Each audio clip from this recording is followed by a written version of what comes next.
60% or so of us believe that America is much more than a place on a map. America is an idea and a set of ideals left to us by 56 wise and brave men who understood history and human nature.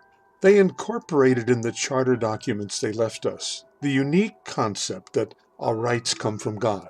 They went to their graves hoping that we would honor that sacrifice and the lives of those who died in the bloody war to secure those God-given rights. Government here exists only to preserve and protect those God-given rights. But we are now faced with an existential problem. The 2016 election and its aftermath indicate that some 40% of those of us living in this place on the map called America may not understand or outright reject the idea of America and are prepared to do anything to transform this place into something the founders' knowledge of history warned them to avoid, but that they feared would someday come here. Let's explore that deceptive term progressive used by the left. I defy you to tell me, where does a nation progress beyond the admittedly imperfectly applied ideal expressed in the Declaration of Independence? Quote, "We hold these truths to be self-evident, that all men are created equal, that they are endowed by their Creator with certain unalienable rights, that among these are life, liberty, and the pursuit of happiness."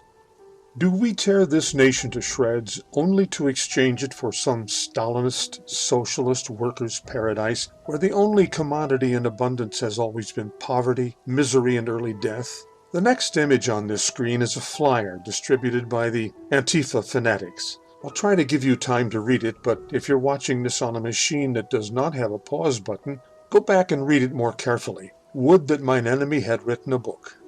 He has.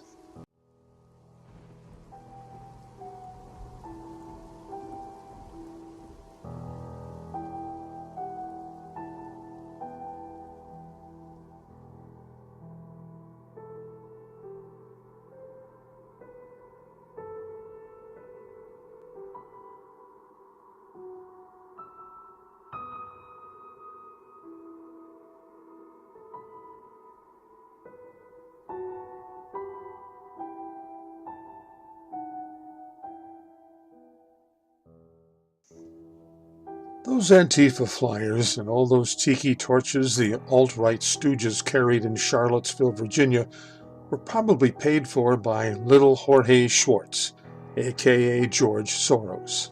He was the Jew who, as a 14-year-old in Budapest in the 1940s, wore a little SS uniform and helped his adult Nazi SS mentor ship fellow Hungarian Jews off to Auschwitz during what he termed in a CBS TV interview, quote, "the happiest years of my life." I'll bet Soros and his globalist buds financed most of both sides as they destabilize America for their planned takeover. What a mensch. Do his stooges think he gives a damn about them? What those fools and stooges who aided past despots got for their trouble was a tyrant who had been secretly operating behind the scenes all along. After consolidating his power, he no longer needed them and their rebellious rampages. These stooges who foolishly believed they would be princes in the New World Order they helped to birth were jailed or summarily dispatched. One of the more prominent examples was the late Ernst Röhm, who, after helping Hitler capture Germany, was seen as a threat to der Führer's absolute power and was summarily dispatched with a bullet to the brain in his jail cell. Stalin's regime was filled with hundreds of such summary dispatches. Cutting to the chase, for whatever reasons, indoctrination by leftist professors who despise this country, the inability to find a job with that degree in transgender studies, and understandable anger at the system, we've all felt that from time to time, the ongoing destruction of America, the idea, must stop, and soon. Because if it does not, and the 60-40 divide continues or grows, the 60%, one, will not roll over and submit to the alien concepts of the 40%, and two, will conclude that, because they obviously do not embrace the founding ideals of this country and seek to progress to God knows where, the 40% are no longer our fellow Americans. And 3, if the 40% will not cease and desist in participating in the push to transform this place into something the founders would not recognize were they to return, things will get very, very ugly. And because the 60% have most of the arms, the 40%, most of whom are still struggling with the question of their gender, will not fare well. Please, I beg you, with tears in my eyes, stop it! S-T-O-P, new word, I-T. Stop it!